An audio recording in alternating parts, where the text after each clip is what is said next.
Hi friends, welcome back. Today we are going to learn the fifth Arabic alphabet. The fifth Arabic alphabet is Jeem.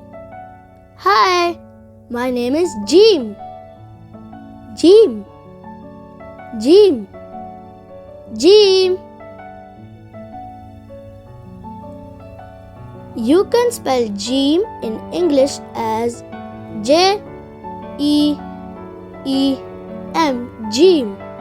It sounds like the English alphabet J. J for jug. J. J. J. How to pronounce Jeem? G-E-M.